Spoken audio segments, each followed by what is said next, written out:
শীতকাল মানেই সরিষা ফুলের মৌসুম। বাংলার মাঠে মাঠে এখন হলুদ ফুলের সমারোহ।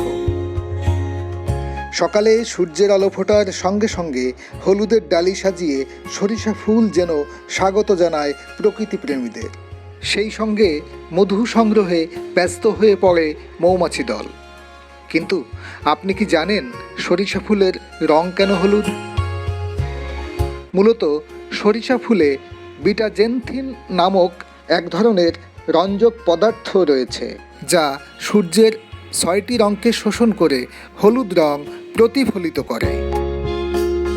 শীতকালে যাদের মুখের ভেতরে ঘা হয় অথবা ঠান্ডাজনিত সমস্যা আছে, সরিষা ফুল তাদের জন্য খুবই উপকারী। এই ফুল ভর্তা বা ভাজি করে খাওয়া যায়।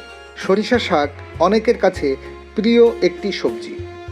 সরিষা তেল রান্নায় ব্যবহার করলে খাবারের স্বাদও ভালো হয়।